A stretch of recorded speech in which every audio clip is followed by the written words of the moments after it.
자, 말씀 나눠야죠. 오늘 요한일서 10번째 시간입니다. 본문은 요한일서 3장 19절에서 24절까지 말씀입니다. 3장 19절에서 24절까지 같이 한 목소리를 읽겠습니다. 시작. 이렇게 함으로써 우리는 우리가 진리에서 났음을 알게 될 것입니다. 또 우리는 하나님 앞에서 확신을 가지게 될 것입니다. 우리가 마음의 가책을 받는다 하더라도 우리는 그러한 확신을 가지게 될 것입니다. 하나님은 우리 마음보다 크신 분이시고 또 모든 것을 알고 계시기 때문입니다. 사랑하는 여러분, 우리가 마음의 가책을 받지 않으면 우리는 하나님 앞에서 담대함을 가지고 있는 것이요, 우리가 구하는 것은 무엇이든지 하나님에게서 받을 것입니다. 우리가 하나님의 계명을 지키고 하나님께서 기뻐하시는 일을 하기 때문입니다. 하나님의 계명은 이것이니 곧 그 아들 예수 그리스도의 이름을 믿고 그리스도께서 우리에게 명하신 대로 서로 사랑하라는 것입니다. 그리스도의 계명을 지키는 사람은 그리스도 안에 있고 그리스도께서도 그 사람 안에 계십니다. 그리스도께서 우리 안에 계시다는 것을 그가 우리에게 주신 성령으로 우리는 압니다. 아멘. 요한일서 말씀을 묵상하면서 우리가 처음부터 지금까지 진행해 오면서 가장 중요한 이때의 배경, 어떠한 배경으로 이런 말씀을 썼는가를 말씀드렸던 적이 있죠. 이때는 거짓 교사들이 많이 생겨서 교회를 굉장히 혼잡하게 하고 있었던 그런 시대였다 말씀드렸던 것 혹시 기억하실지 모르겠습니다. 우리가 그 거짓 교훈 또 거짓 교사들, 그런 사람들과 다른 존재다. 우리는 이미 하나님의 자녀가 되었고 그들과는 전혀 다른 사람이다 라는 사실을 우리에게 가르쳐주고 있는 말씀이 바로 이 요한일서의 말씀들입니다. 우리는 그리스도에게서 말씀을 받았고 그리스도의 말씀을 따르는 사람들입니다. 우리가 믿음을 가지고 있다는 것은 그리스도의 말씀이 우리 안에서 우리를 살게 한다는 것을 확신하기 때문에 가능한 일이다라는 것이죠. 그리스도께서 우리들에게 보이신 사랑은 무엇입니까? 그 사랑은 단순한 어떤 추상적 개념, 예수 믿으면 사랑한다더라, 그렇겠구나 생각하는 것으로 끝나는 것이 아니라 기독교의 최고의 덕목은 사랑이더라, 그 사랑이다 라는 것으로 끝나는 것이 아니라 그리스도께서 우리들에게 보여주신 사랑은 단순한 개념이 아니라 사랑하며 살아가는 법을 가르쳐 주셨던 것이죠. 직접 이 땅에 오셔서 말씀하셨고 자신을 나타내 보여주시며 사랑을 실행에 옮기신 분이 바로 그리스도이십니다. 그래서 사도 요한은 처음에 시작할 때 태초부터 계셨던 그 생명의 말씀, 그리스도의 말씀을 우리가 두 귀로 들었고 두 눈으로 보았고 주목하여 보았고 두 손으로 만졌다라고까지 이야기하고 있습니다. 다른 거짓 교훈들, 당시의 영지주의자들은 어떠한 이러한 그리스도 안에서의 사랑이나 하나님에 대한 그러한 것을 굉장히 어떤 영적인 세계, 육체를 가지고 살아가는 우리의 삶 속에서는 잘 알 수가 없는 어떠한 영적인 세계, 그런 것이라고만 생각해 놓고 삶과는 전혀 연관되지 않는 그런 부분들을 보여주고 있었지만 사도 요한이 복음을 증거하며 그리스도의 사랑을 우리들에게 나타내 줄 때는, 가르쳐 줄 때는 이것은 그러한 개념이 아니다. 이것은 우리에게 살라고 주시는 하나님의 말씀이다. 그래서 우리가 사랑하며 살 때에 단순히 사랑해야지라는 마음 먹은 뿐만이 아니라 서로의 눈을 보고 서로의 손을 잡아주고 함께 서로를 위해서 섬겨주는 그러한 사랑, 그러한 관계, 그러한 약속, 이렇게 사랑을 경험하는 것이다 라고 말씀해 주고 있는 것이죠. 그런데 우리가 왜 그 사랑을 배우지 못하고 또 익히지 못하고 살아가고 있었을까요? 그것이 바로 우리의 죄 때문이죠. 우리 속에 들어온 죄는 이렇게 사랑을 실행에 옮기려는, 사랑으로 헌신하려는, 사랑으로 섬기려는 그런 마음들을 막고 또 그것을 내 속에 있는 마음만 막을 뿐만 아니라 서로의 관계까지도 막는 그런 일들을 하게끔 해서 우리가 역시 예수 믿으면 그저 좀 교양 생활 어느 정도 하는 것이겠거니 라고 생각하게 만드는, 행동은 전혀 없고 아까 우리가 암송했던 말씀처럼 진실한 마음으로 행동으로 해야 하는 것이 사랑인데 그것을 단지 말로만 그렇게 만드는 그러한 일들을 했던 것이 바로 그러한 거짓 교훈들이었다라는 것이죠. 지금도 마찬가지죠. 지금도 이 땅에 있는 이단, 또 기독교 교회라는 모습을 갖고는 있지만 그 속에서 참된 복음을 증거하지 못하고 온갖 불의와 타협하고 있는 그러한 자들은 어떠한 일들을 행합니까?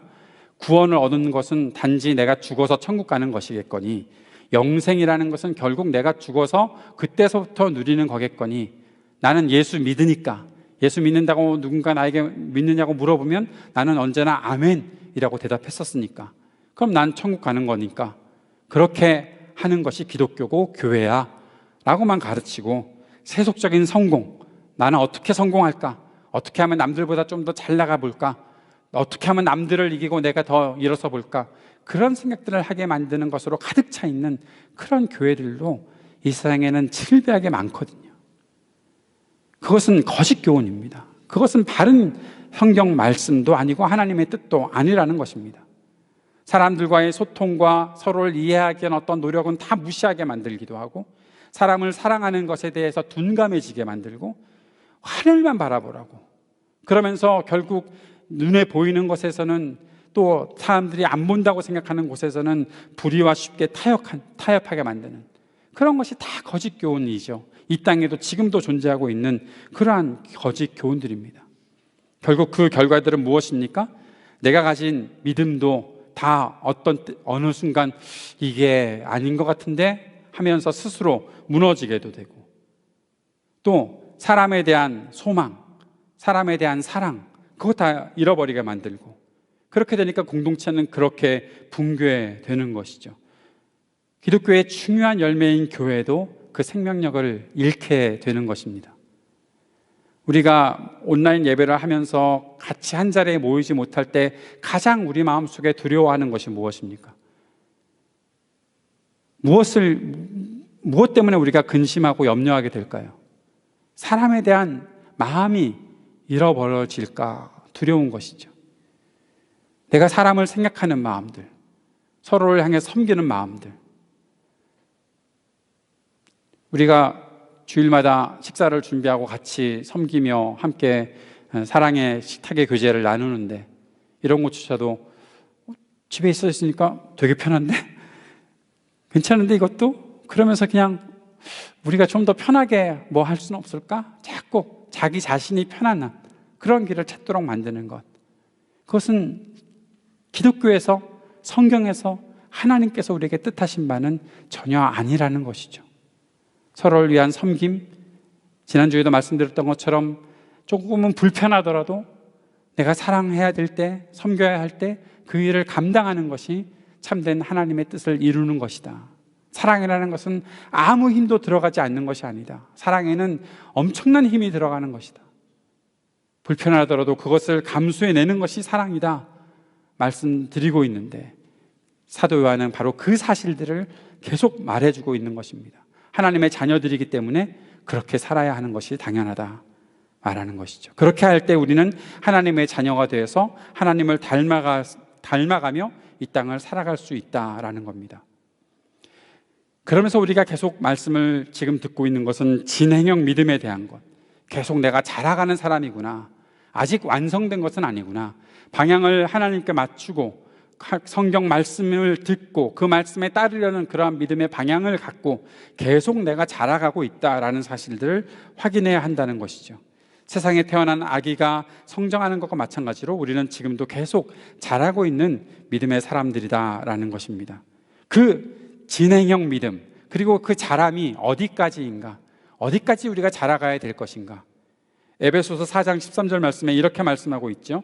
그리하여 우리 모두가 하나님의 아들을 믿는 일과 아는 일에 하나가 되고 온전한 사람이 되어서 그리스도의 충만하심의 경지에까지 다다르게 됩니다. 어디까지요? 그리스도의 충만하심에까지 이르도록. 내 삶이 그리스도를 완벽하게 닮아가는 그러한 삶이 될 수 있도록, 거기에 내가 목표점을 두고 그렇게 끝까지 자라가는 사람이 된다. 우리가 바로 이러한 자람의 과정 속에 있다는 것을 잊지 말아야 할 것입니다. 그런데 여기에 한 가지 꼭 생각해야 될 것이 있죠. 내가 자람의 과정 속에 있다는 것은 어떤 때는 나에게 참 위안이 됩니다. 내가 잘 못했을 때, 좀 모자랄 때, 그럴 때는 참 위안이 됩니다. 아, 내가 그래, 잘하고 있는 과정이니까. 그런데 어느 순간 염려도 갖게 됩니다. 내가 잘하고 있는 건 맞나?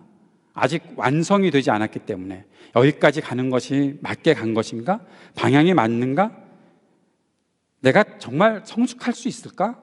그리스도의 충만하심에까지 과연 이룰 수 있을까 하는 그런 염려들이 찾아오게 된다는 거죠. 더구나 외부로부터 어떠한 영향들이 오게 되면 그 염려는 더 감당하기 어려워질 수도 있는 것입니다. 대부분의 염려는 잘 지나가기 마련입니다. 왜냐하면 열심히 믿음의 경주를 해내는 사람에게는 염려가 잘 머물지 않기 때문에 그렇습니다. 마라톤 경주를 하는 사람을 한번 예로 생각해 보십시오. 뛰면서 계속 뛰어야 하잖아요. 그런데 이런저런 걱정과 근심을 하면서 뛴다고 하면 그거 잘 뛰어지겠습니까? 그리고 아마 중단할 수밖에 없을걸요. 내가 목표한 것에 대해서 열심히 달리고 있는 사람들은 염려하는 거리가 멉니다. 약간의 근심이 있을지 모르지만 그래도 내가 진행하고 있다는 것 때문에 괜찮아서 그 염려들을 잘 이겨낼 수 있는 사람이 되는 것이죠. 그런데 염려에 사로잡히고 많은 사람들이 있죠. 믿음의 근본마저 흔들리는 사람들이 분명히 있습니다. 왜 그런가 하면 아무 움직임도 없기 때문에 그렇죠. 믿는다고 말은 하지만 배우지도 않고 나누지도 않고 진실한 마음으로 행동하는 것도 없고, 그런 사람들은 결국 자신의 믿음을 의심하게 되고 열매 맺는 일, 그런 일들에 익숙하지 않고 계속 어색한 거예요. 왜 내가 이렇게 염려하고 근심하고 이것이 나에게 왜 떠나지 않는가? 왜 나는 이 믿음의 삶이 계속해서 어색한가?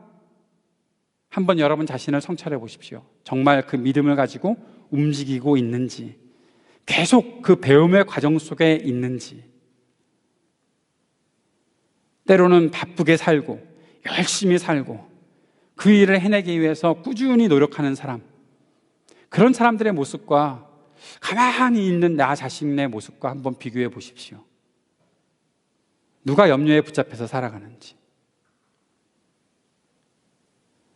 우리가 혹시 그렇게 아직 그 움직임이 아직도 둔하고 그리스도의 말씀과 하나님 앞에 나아가는 삶에 아직도 내 속에 뭔가 그것을 못하게 막는 그러한 일들이 내 속에 존재하고 있다면 오늘 이러한 기도를 여러분이 들으셨으면 좋겠어요. 성령 하나님, 내 속에서 마음껏 움직여 주십시오. 내가 열심히 살아갈 수 있도록, 배우는 일, 하나님 말씀 속에 들어가려고 하는 일, 그 말씀을 깨닫고 따르려고 하는 일을 끝까지 열심 내고 할 수 있도록 도와주십시오. 내가 자려고 할 때 나를 깨워주십시오. 꼭 이렇게 기도를 해보셨으면 좋겠어요. 그러다 보면 내일 새벽에 일어나 있는 자기 자신을 발견하게 되고, 아, 새벽기도 나오라는 주님의 명령인가 보다라고 생각하고 내일 몇 분이 더 나올 수도 있겠네요.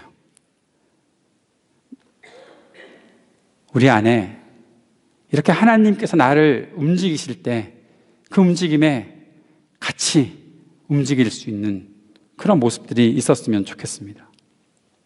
그렇게 차근차근 살아가다 보면 우리는 우리의 믿음이 사랑으로 점점 더 구체화되는 것들을 경험하게 될 것입니다. 그에 맞는 행함들이 나타나는 것들을 보게 될 것입니다. 진실한 마음과 행함이 지속될 때 우리의 믿음은 더 견고해지는 것이죠. 내게 어떠한 행동이 없고 아무것도 있지 않으니까 나는 염려하고 근심하고 내 믿음이 희미해지고 때로는 무너지기도 하는 것입니다. 더 견고해지고 싶다면 가만히 지키는 것이 아닙니다. 그것을 움직이고 사용해야 하는 것입니다. 좋은 것, 정말 필요한 것, 그것은 가지고 움직이게 되어 있습니다. 가만히 두고 있는 것 절대 아닙니다. 믿음은 저장해 놓는 것이 아닙니다. 믿음은 사용하는 겁니다. 매일매일 사용해야 되는 것입니다. 하나님 말씀, 성경 말씀 저장해 놓는 거 아닙니다. 우리 집에 가장 좋은 자리에 성경책이 있어요. 여러분, 그건 아주 이상한 이야기입니다.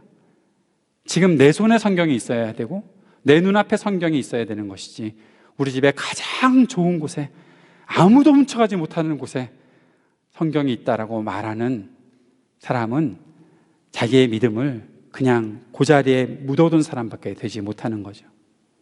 한 달란트 받아서 이거 잃어버릴까 봐 묻어두고 주인이 왔을 때 책망받는 사람과 다를 바 없는 것이죠. 가지고 사용하는 겁니다. 사랑하며 살 때, 그 사랑이 우리 안에서 자꾸 실현이 되는 것을 우리가 보면서 살 때, 우리는 하나님 안에서 하나님을 닮아간다는 확신을 가질 수 있고 더 큰 믿음 가운데 설 수 있게 되는 겁니다. 그렇게 될 때 우리는 자기 자신에 대한 어떠한 비하, 자기 스스로를 비판하고 자꾸만 이렇게 비굴해지려는 그런 마음에서 벗어날 수 있는 거죠. 20절 말씀을 한번 볼까요? 오늘 본문 20절 말씀 같이 읽읍시다. 우리가 마음에 가책을 받는다 하더라도 우리는 그러한 확신을 가지게 될 것입니다. 하나님은 우리 마음보다 크신 분이시고 또 모든 것을 알고 계시기 때문입니다. 나 믿음 생활 과연 잘하는 거 맞나? 그런 근심이 있고 또 그렇게 생각하게 될 때, 그런 근심이 왜 생기는 거죠? 양심 때문에 생기는 거예요. 사람은 누구나 다 양심이라는 것을 가지고 있습니다.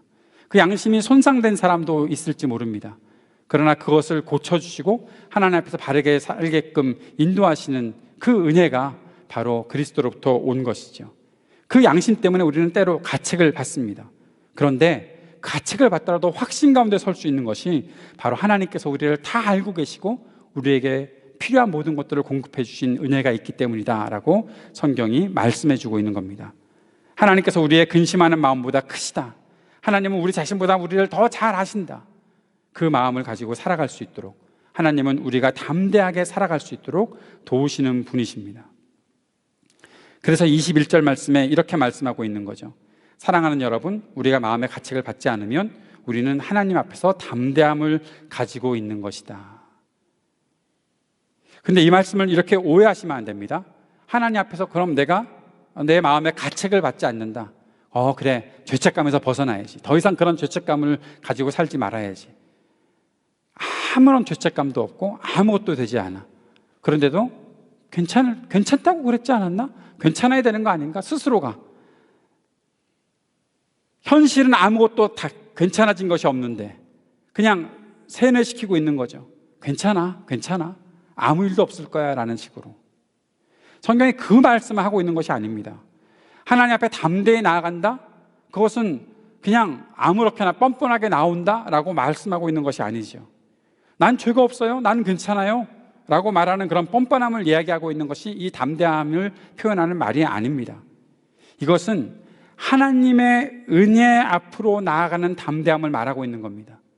지금 내가 하나님 앞에서 참 부끄럽고 나는 아직도 멀었다. 이렇게밖에 안 되나 싶은 그런 마음이 있더라도 그것을 나 스스로 극복해야 되겠다라는 그러한 마음을 버리고 나는 하나님의 도우심이 필요합니다. 나는 하나님 앞에 나아갈 수밖에 없는 존재입니다. 그래서 하나님, 내가 나아갑니다. 나를 끌어당겨 주시는 그리스도의 은혜, 하나님 앞에서 나를 서게 하신 그리스도의 은혜를 바라보고 나의 이 부족함과 죄인됨을 가지고 그대로 하나님 앞에 나아가서 하나님, 나를 용서해 주십시오.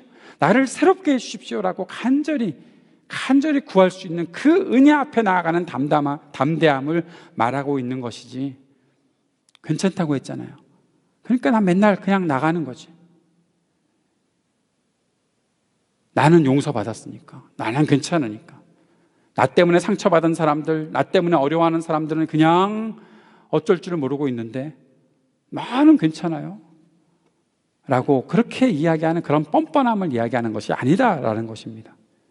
히브리서 10장 45절에 이렇게 말씀하고 있었죠. 그러므로 형제자매 여러분, 우리는 예수의 피를 힘입어서 담대하게 지성소에 들어가게 되었습니다. 왜 담대해진다고요? 예수의 피를 힘입어서. 예수의 피가 무엇입니까? 나를 용서해 주시는, 나를 긍휼히 여겨주시는 그 은혜 앞에 서는 사람이 어떻게 뻔뻔할 수가 있겠습니까? 가장 낮아진 모습으로, 애통하는 모습으로 주님 앞에 나올 수 있도록 만들어 주신다. 그것이 우리의 정체성이고 우리의 삶의 모습이다라는 사실을 가르쳐주고 있는 것입니다. 사랑하는 여러분, 저와 여러분이 날마다 하나님 앞에, 하나님의 은혜 앞에 설 수 있는 우리들이 되었으면 좋겠습니다. 하나님의 은혜가 있을 때 그 은혜를 정말 사모하는 마음을 가지고 나아갈 수 있는 우리가 되었으면 좋겠습니다. 내 속에 있는 그 죄악들과 부족함들을 보며 아파하고 그 아픔 때문에 나만 상처 입은 것이 아니라 누군가가 또 상처 입었음을 애통해하며 하나님 앞에 용서를 구하고 하나님께서 나의 모든 것들을 받아주실 때 또 그 힘을 가지고 내가 손해배상을 할 수 있는 그런 사람으로 살아갈 수 있는 그러한 믿음 생활이 우리 가운데 있어야 할 것입니다. 그것이 바로 사랑이라는 거죠. 그 담대함을 가지고 있는 사람들이 하나님의 사랑을 나타내 줄 수 있다라는 것이죠. 23절에서 그래서 무엇이라고 말씀하고 있습니까? 하나님의 계명은 이것이니 곧 그 아들 예수 그리스도의 이름을 믿고 그리스도께서 우리에게 명하신 대로 서로 사랑하라는 것이다. 하나님의 계명을 받고 하나님이 나의 죄를 용서해 주셨을 뿐만 아니라 나에게 이 땅에서 사랑하며 헌신하며 섬기며 살라 그렇게 말씀해 주셨으니 그 일을 위해 함께 사랑하며 헌신하며 살아갈 수 있도록 내 자신의 삶을 주님께 온전히 드리겠습니다. 그 고백을 가지고 살아가는 것이죠.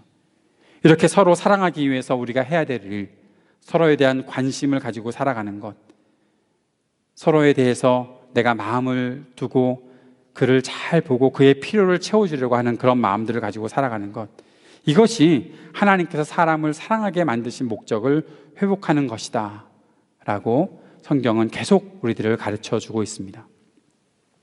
어제 라이덴 딜레이트를 받으시고 목회서신을 받으시고 읽어보셨나요? 거기에 저는 거울 유런이라는 이야기를 여러분께 나누어 드렸습니다. 크리스티안 케이서스라는 사람이 인간은 어떻게 서로를 공감하는가라는 제목으로 책을 썼는데 그 책에 있는 내용이 바로 이 거울 유런에 대한 부분입니다. 거울 유런이 뭔가 하면 우리 두뇌 속에, 뇌 속에 이런 것이 있다는 거예요. 서로를 관찰하고 서로와 상호작용을 할 수 있는, 이해할 수 있는 그러한 부분이 있다.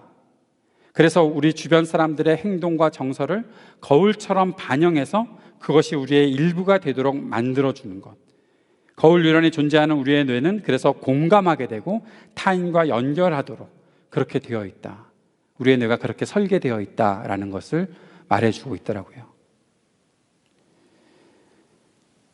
공감한다라는 거죠.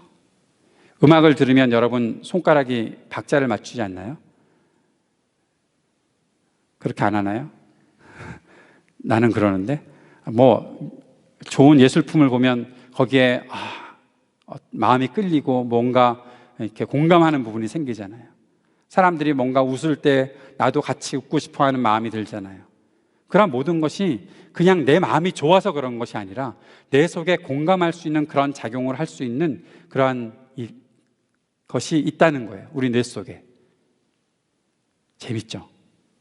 저는 그 책을 읽다가 하나님이 우리를 이렇게 창조하셨구나. 서로에 대해서 공감할 수 있도록 창조하셨구나. 말씀을 들으면서도 때로 이해가 되기도 하고 때로 이해가 안 되기도 하지만 그러나 뭔가 내 속에 찾아와서 내 마음을 두드리게끔 그리고 내가 거기에 반응하게끔 만들어주는 작용을 하나님께서 이미 우리 안에 설계해 놓으신 것이구나 라는 그런 생각이 들더라고요. 그러면서 질문을 던져봤어요. 그런데 왜 그걸 잘 못할까? 이 사회가 왜 그런 공감 능력이 부족할까? 우리가 왜 그런 공감을 하지 못하고 살아갈까? 쟤는 왜 아프대? 쟤는 왜 저런데? 내가 막 사재기를 하면 다른 사람들이 슬퍼하고 아파할 것에 대해서는 왜 사람들이 모를까? 저는 그게 죄 때문이라고 생각을 했어요. 그렇구나. 죄가 우리 안에 들어와서 이 거울 유런을 때로는 망쳐놓기도 하는 거구나. 아주 이상하게 변질시키기도 하는 거구나. 하나님께서 만들어 놓으신 사람은 서로를 바라보면서 공감할 수 있어야 되는데 거기에 대한 아픔을 느끼지 못하고 그 사람이 아파하든 말든 그냥 아무렇게나 대하게 만들어버리는 이런 일들이 죄 때문에 생겨난 일이구나. 사랑하는 여러분, 하나님께서 우리에게 주신 은혜로 우리의 이런 공감할 수 있는 능력, 그 거울 유런이 우리 안에 잘 회복될 수 있었으면 좋겠어요. 하나님의 말씀에 순종하며 살아가는 우리들, 하나님의 말씀을 따르려는 우리의 마음속에 하나님께서 그러한 은혜를 베풀어 주실 것이라고 저는 분명히 믿습니다. 그래서 여러분 이렇게 생각하셔도 좋을 것 같아요. 저 사람이 아파하고 힘들어하는데 내 마음이 이렇게 끌리고 뭔가 그 사람을 위해서 내가 해줘야 될 것이 마음속에 자꾸만 떠오르면 마음에 기쁨을 가지세요. 하나님이 나의 거울 유런을 회복시켜 주셨구나. 내가 그리스도의 은혜를 입은 사람이구나. 때로 그것을 우리에게 어떠한 그 경각심을 갖게 하는 도구로 사용할 수도 있겠죠. 왜 나는 아무 마음도 들지 않을까? 그럴 때는 내 속에 뭔가 아직 고장난 부분이 있구나. 하나님 회복시켜 주세요라고 간구할 수도 있겠지요. 우리에게 있는 과제가 있다면 바로 서로를 사랑하는 관계, 서로를 공감할 수 있는 그런 관계를 이루어가는 것이다 생각해 보게 됩니다. 서로를 사랑할 수 있는 것을 지속적으로 가능하게 하는 길은 그리스도 안에 거하는 것이다. 오늘 성경이 그렇게 말씀하고 있습니다. 그리스도 안에 있다는 것은 무엇입니까? 우리가 그리스도 안에 거하고 그리스도가 우리 안에 거하신다는 것은 지난번에도 설명해 드렸던 것처럼 그리스도와 영원한 동행을 이루어가는 삶이다. 온전한 일치를 이루고 함께 손잡고 나아가는 것이다 라는 그 사실이 우리가 이렇게 사랑을 지속할 수 있는 사람이다라는 사실을 확인시켜 주는 것이다. 성경이 말씀하고 있습니다. 그것을 우리가 어떻게 깨닫는가? 성령께서 우리에게 그 사실을 깨닫게 하신다라는 거죠. 우리가 이렇게 한번 정리해 보았으면 좋겠습니다. 우리 안에 성령께서 계신다면 우리를 어떻게 인도하시는가? 무엇을 깨닫게 하시고 어떤 길로 인도하시는가? 첫 번째, 성령께서 우리와 함께 하시면 이런 일들을 증거하십니다. 첫째는 성령께서는 하나님의 말씀을 생각하게 만드십니다. 따라해 봅시다. 성령께서는 하나님의 말씀을 생각하게 하십니다. 요한복음 14장 26절에 보면 그러나 보혜사 곧 아버지께서 내 이름으로 보내실 성령께서 너희에게 모든 것을 가르쳐 주실 것이며 또 내가 너희에게 말한 모든 것을 생각나게 하실 것이다 말씀하셨습니다. 성령께서 오셔서 우리 안에 하시는 가장 중요한 일이 바로 이것입니다. 그리스도께서 하신 말씀, 하나님의 말씀을 생각하게 하신다. 여러분, 하나님의 말씀이 어느 날 떠올랐습니까? 여러분 스스로가 아무렇게나 떠올린 것이 아니라 성령께서 떠오르게 하신 것이다. 그러면 얼마나 마음이 기쁘고 즐겁겠습니까? 우리 안에 그런 하나님의 말씀들이 계속 생각나는 성령의 역사가 나타나기를 축복합니다. 두 번째는 성령께서는 우리가 그리스도의 증인으로 살게 하십니다. 같이 읽어봅시다. 시작. 성령께서는 우리가 그리스도의 증인으로 살게 하십니다. 요한복음 15장 26절 27절 말씀에 이렇게 기록하였습니다. 내가 아버지께로부터 너에게 보낼 보혜사 곧 아버지께로부터 오시는 진리의 성령이 오시면 그 영이 나를 위하여 증언하실 것이다. 너희도 처음부터 나와 함께 있었으므로 나의 증인이 될 것이다.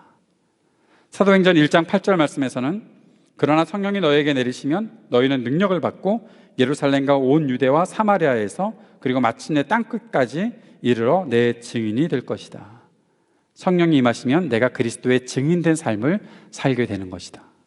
이 증인된 삶에는 두 가지 모습이 있겠지요. 그리스도가 어떤 분이시다라는 것을 사람들에게 증거해주는 그러한 삶을 살아가는 것이고, 또 하나는 내 삶이 그리스도와 함께 있기 때문에 내 삶을 통해서 그리스도를 보여주는 삶을 살아가게 된다. 이렇게 성령께서는 우리가 그리스도의 증인으로 살게 하신다라는 것입니다. 그리고 세 번째, 아주 중요한 것이 있습니다. 같이 읽어봅시다. 성령께서는 우리에게 하나님의 깊은 경륜도 깨닫게 하십니다. 하나님의 깊은 경륜을 성령께서 깨닫게 하신다. 고린도전서 2장 10절 말씀에 이런 말씀이 있습니다. 하나님께서는 성령을 통하여 이런 일들을 우리에게 계시해 주셨습니다. 성령은 모든 것을 살피시니 곧 하나님의 깊은 경륜까지도 살피십니다. 저는 우리가 성숙한 믿음의 사람이 되어가면서 한 가지 꼭 관심을 가져야 되는 것이 있다 생각하는데, 그것은 하나님은 어떠한 분이실까? 하나님은 지금 어떤 일을 하실까 하는 것입니다. 코로나 바이러스 때문에 사람들이 많이 두려움에 떨고 있는 이 시대에, 교회에서 함께 모여서 예배 드리는 것조차도 어려워지는 이 시대에 어렵구나, 그래 집안에 콕 박혀 있어야지, 집안에서 몇 달을 살지 모르는데 오늘 가서 쌀을 사와야겠다, 휴지를 사와야겠다 등등 그런 일들에 관심을 갖고 살아가는 일들도 있겠지만, 이렇게 어려움을 만났을 때 하나님은 어떤 일을 하실까? 하나님께서 지금 이러한 시대를 통해서 우리에게 무엇을 보여주려고 하시는 걸까? 그 마음을 가질 수 있었으면 참 좋겠다라는 거죠. 그렇게 살아갔던 사람이 한 사람 있습니다. 바로 우리가 최근에 계속해서 묵상하고 있는 요셉이라는 사람이죠.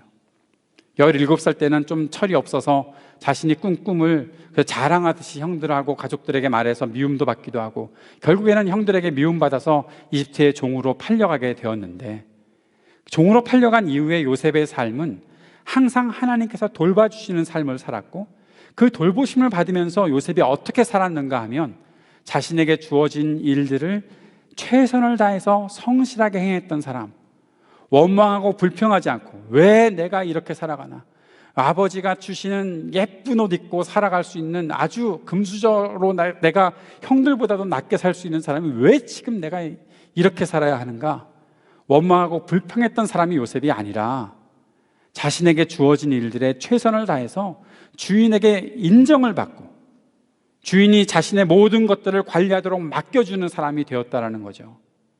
하나님이 나를 돌보시니까, 이 어려운 때에 하나님이 나를 돌보시니까 내가 필요한 것이 무엇이 있지? 그거 필요한 거 찾아다니려고 그렇게 애쓰는 사람이 된 것이 아니라, 하나님이 나를 돌보아 주시는데, 내가 하나님 앞에 살고 있는데, 그렇다면 나는 어떠한 마음가짐으로 이 땅을 살아야 될까 생각하면서 자신에게 주어지는 일들에 최선을 다하고 성실하게 살았던 사람이 요셉이란 말입니다. 하나님 앞에서 범죄하지 않겠다고 그 주인의 와이프 되는 사람이 요셉을 꼬시는데 그 꼬심에 넘어가지 않고, 심지어는 억울하게 누명 쓰고 다시 감옥에 갇히는 그러한 일들을 겪으면서도, 그 감옥 안에서도 요셉은 불평하고 원망하지 않았잖아요. 최선을 다해서 성실하게 살았기 때문에 감옥의 간수가 그에게 또 모든 일을 맡겨주잖아요. 요셉은 어떻게 또 하나님의 뜻들을 이해하고 살았습니까? 그 감옥에 들어온 사람들이 꿈을 꿨다고 하는데, 요셉은 그들의 낯빛을 보고 얼굴을 보았다는 거죠. 그들에게 무엇이 필요한지, 왜 이렇게 낯빛이 어두운지 물어봤던 거죠. 여러분 같으면 그렇게 살겠어요? 감옥에 갇혀서 나도 지금 힘든데 다른 사람이 어떻게 지내는가, 다른 사람이 이상한 꿈을 꿔서 지금 낯빛이 어두운가, 그런 거 신경 쓸 새가 어디 있어요. 어떻게 하면 내가 여기서 빨리 풀려날까, 어떻게 하면 빨리 자유로운 몸이 될까, 거기에 신경 쓰면 살 텐데, 요셉은 그렇지 않았다는 거죠. 사람들을 섬기려는 마음이 있었다는 거죠. 결국 바로의 부름을 받고 바로의 꿈을 해석하고 총리가 되었잖아요. 요셉이 총리가 되어서 그래서 요셉의 믿음이 위대한 겁니까? 아니요. 그렇게 생각하고 아이들 가르치지 않았으면 좋겠어요. 너희들 이렇게 살면 총리가 될 수 있어. 여러분, 총리는 미국 인구 중에 몇 명이나 총리가 되겠어요? 그거 아니잖아요. 자신의 삶이 어떤 환경에 처하든 하나님 바라보고 하나님의 돌보심을 받으며 자신의 필요만 충족하고 끝난 것이 아니라 하나님께서 이 세계를 어떻게 다스리시는가, 바로의 꿈을 통해서 풍년이 들고 흉년이 드는 이 속에서 어떻게 해야 사람들을 안정감 있게 살아갈 수 있게 할까, 그 마음을 가지고 살아가는 사람이 요셉이었던 거죠. 그래서 요셉이 위대한 사람이 된 거죠. 그렇게 하나님이 그의 믿음을 칭찬해 주시는 것이죠. 코로나 바이러스가 누구 때문에 뭐 어쩌고 저쩌고 하는 그런 웃기지도 않은 소리 하는 사람들이 아니라, 이러한 때에 하나님께서는 나의 마음에 우리에게 어떠한 것을 하기를 원하시는가, 불평하고 원망하지 않고 하나님 앞에 매달리는 그런 사람이 되도록 살아갈 때 우리가 진정으로 하나님의 경륜을 이해할 수 있는 사람이 되는 거죠. 그렇게 살아가서 요셉이 어떠한 일을 고백을 하고 있는지, 요셉의 믿음의 가장 하이라이트처럼 나타나 있는 장면이 창세기 45장 5절 말씀에 있습니다. 같이 한번 읽어볼까요? 창세기 45장 5절. 그러나 이제는 걱정하지 마십시오. 자책하지도 마십시오. 형님들이 나를 이곳에 팔아넘기긴 하였습니다만 그것은 하나님이 형님들보다 앞서서 나를 여기에 보내셔서 우리의 목숨을 살려주시려고 그렇게 하신 것입니다. 고난의 시간을 보내면 다 이렇게 변하나요? 아니요. 고난의 시간 보낸다고 이렇게 되는 사람 없어요. 좀 전에 말씀드렸던 것처럼 그 시간에도 하나님의 돌보심을 받으며 하나님께서 내 것을 어떻게 채워주는가에만 관심을 갖는 것이 아니라 하나님이 이 세계를 어떻게 움직이실까? 하나님이 어떤 분이신가? 하나님께서 지금 우리들에게 주고자 하시는 그 메시지가 무엇인가? 거기에 관심을 가지고 자신에게 주어진 삶에 감사하고 최선을 다하고 성심을 다해서 살아가는 사람이 결국에 하나님의 이런 경륜을 보는 거예요. 형들을 오랜 시간이 지난 이후에 만났을 때 형들이 나를 팔아넘겨서 라고 말하지 않고 하나님이 나를 이곳에 먼저 보내셨어요. 우리를 살려주시려고 그렇게 보내신 거예요. 그렇게 이해할 수 있는 사람이 된 것이죠. 여러분의 고난의 시간은 앞으로 어떻게 이해가 되고 여러분 개인의 역사책에 기록이 될까요? 그때 나에게 이런 어려운 때를 지나게 하신 것이 다 하나님의 이유가 있구나. 하나님의 계획이 있구나. 이것을 깨닫는 사람이 되어야 되겠죠. 그리스도 안에 거하면서 성령님의 도우심을 받고 그래서 하나님의 경륜을 이해하는 사람이 되는 것, 그리스도와 동행하게 하시는 성령의 은혜와 능력을 입고 우리가 살아갈 수 있습니다. 이 놀라운 복의 길로, 은혜의 길로 우리 모두가 함께 걸어가는 저 여러분이 되었으면 좋겠습니다. 기도하겠습니다. 어려운 때를 만난 우리들이 이 속에서도 불평과 원망으로 살아가지 아니하고 하나님께서 나에게 해주시는 일들이 무엇인지, 왜 이렇게 큰 은혜와 사랑을 누리게 하시는지 기억할 수 있도록 날마다 그리스도 안에 거하는 성령님의 도우심을 받는 우리가 되도록 인도하여 주옵소서. 예수님 이름으로 기도드립니다. 아멘. 함께 우리 그리스도 내 안에 찬양 드리면서 주님 앞에 예물 드리고 함께 헌신하는 시간 갖도록 하겠습니다.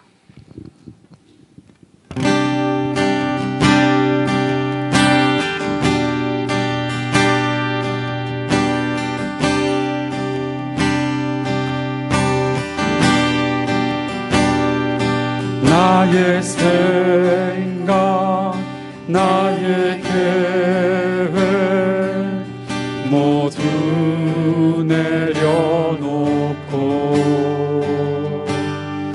주의 뜻 안에 순종하며 주만 따라갑니다. 내가 주 안에, 주가 내 안에 살아가길 원해. 나의 모든 삶 주께 드리고 주만 바라봅니다.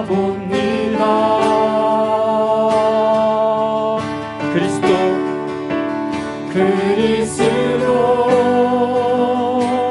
내 안에 살아계시네. 내 안에 주를 믿는 믿음으로 나 살아가리.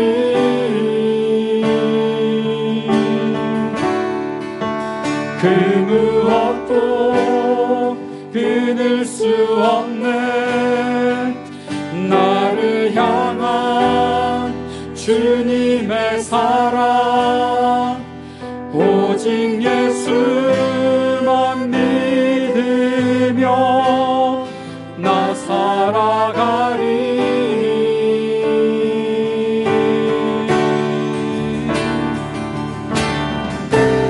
다 함께 자리에 일어나서 찬양합시다.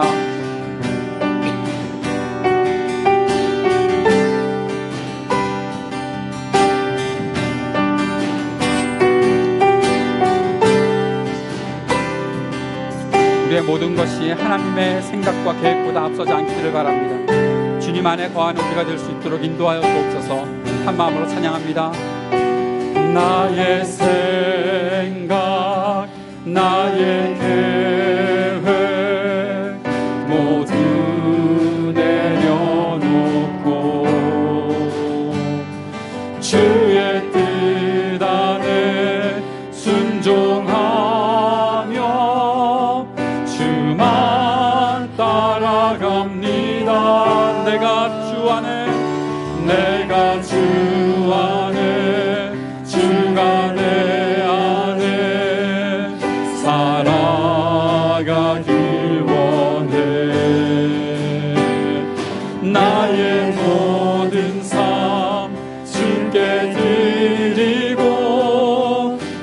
주만 바라봅니다.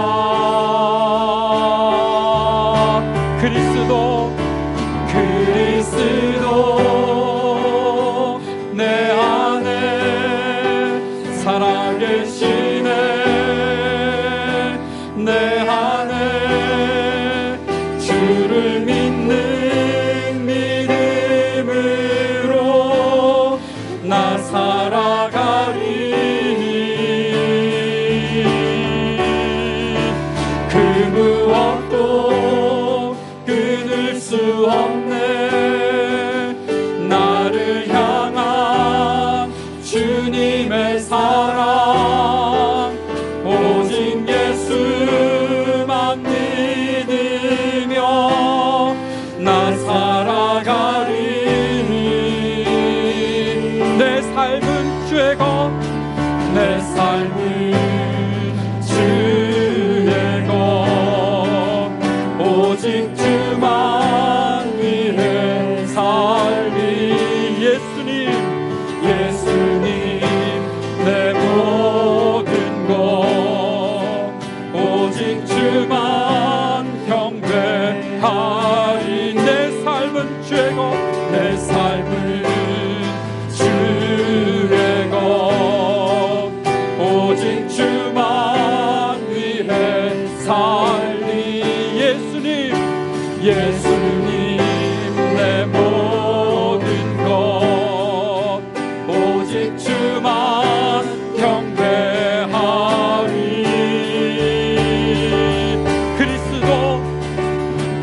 그리스도 내 안에 살아계시네. 내 안에 주를 믿는 믿음으로 나 살아가리. 그 무엇도 끊을 수 없네. 나를 향한 주님의 사랑, 오직 예수만 믿으며 나 살아가리. 다시 한번 그리스도 내 안에, 그리스도 내 안에 살아계시네. 내 안에 주를 믿는 믿음으로 나 살아가리. 그 무엇도 끊을 수 없네. 그 무엇도 끊을 수 없네. 나를 향한 주님의 사랑, 오직 예수만 믿으며 나 살아가리.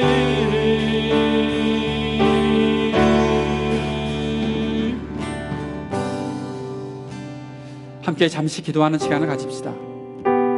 그리스도 내 안에, 내가 또한 그리스도 안에 날마다 주님과 동행하고 날마다 주님을 따라 살며 견고한 믿음 가운데 서게 하여 주옵소서.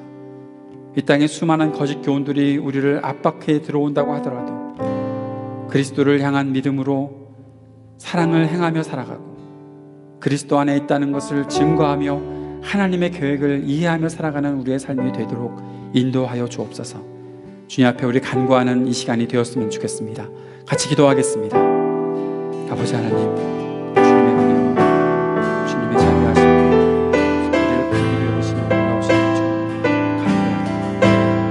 우리의 마음속에 주님을 향한 믿음, 주님을 향한 바람, 마음까지 이 모든 것을 가지고 주님 앞으로 나아갈 수 있는 우리가 될 수 있도록 인도하여 주시고, 주님이 나와 함께 하시고 주님이 내 안에 역사하시고 주님을 향하여 마음을 드리시는 우리 모두 주여 도우시고 함께하여 주옵소서.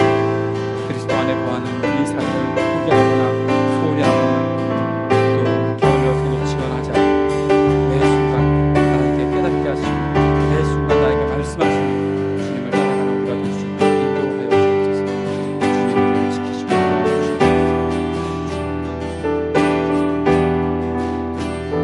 한 번만 더 기도합시다. 코로나 코로나 바이러스로 인해서 우리가 이제 다음 주부터 3주 동안은 온라인 예배를 진행하게 될 것입니다.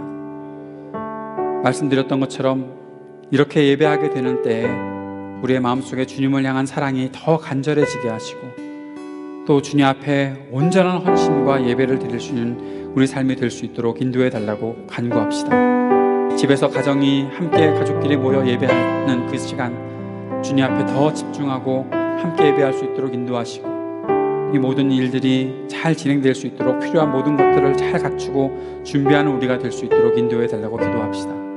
그리고 전 세계에서 이 일의 극복을 위해 애쓰는 사람들에게 지혜와 힘을 더하여 주시고 위로하시고 격려해 주셔서 우리 모두가 온 세계가 이것을 잘 극복해 나갈 수 있도록 주님 역사해 달라고 간절히 간구하고 또 아파하는 이들을 치유해 주옵소서. 주님 앞에 같이 기도하는 시간 가졌으면 좋겠습니다. 함께 기도합시다. 주님을 향한 마음을 온전히 올려드릴 때 우리가 어떠한 곳에서도 어떠한 모습으로 예배하든 주님을 향해 마음을 온전히 올려주는 예배자들이 되게 하여 주옵소서. 우리 교회도 이 다음 주부터 온라인 예배를 드리게 될 텐데 주님, 우리의 마음속에 역사하시는 주님, 우리의 삶에서 역사하고 계시는 주님, 지금 이 시간 나에게 말씀하시는 주님을 향해 마음을 드리며 예배하는 우리가 될 수 있도록 인도하여 주옵소서. 주님을 바라봅니다. 주님과 함께 있기를 소망합니다. 주님의 역사하심이 우리 가운데 나타나기를 간절히 소망합니다. 주님 함께해 주옵소서. 주의 뜻과 사랑 가운데 우리 설 수 있도록 주님 우리를 도와주시옵소서. 인도해 주옵소서 믿습니다. 주님 그리고 주님 안에 지키시고 붙잡아 주옵소서 믿습니다. 언제 어떠한 상황을 만나더라도 항상 내가 하나님 앞에 서 있다는 사실을 잊지 않는 우리가 되게 해 주옵소서. 어려운 때를 만나더라도 그 모든 것 속에 우리의 필요를 공급하시는 주님을 향한 믿음을 가지고 무서워하거나 두려워하거나 조급해하거나 하지 않는 우리가 되도록 인도하여 주옵소서. 주님을 향해 우리의 마음을 드릴 때, 우리의 삶을 온전히 올려드릴 때 주님의 역사하심과 인도하심을 기억하고 주님 앞에 날마다 헌신하며 살아가는 우리 모두가 되도록 주님 함께 하여 주옵소서. 오늘도 주님 앞에 드린 모든 예물들을 기쁘게 받으시고 주님의 인도하심 속에 하나님의 역사를 이루는 우리의 삶, 그 고백이 될 수 있도록, 헌신이 될 수 있도록 주님 우리 안에서 역사해 주옵소서. 여호와는 내게 복을 주시고 너를 지키시기를 원하며 여호와는 그의 얼굴을 내게 비추사 은혜 베푸시기를 원하며 여호와는 그 얼굴을 내게로 향하여 드사 평강 주시기를 원하노라. 아멘.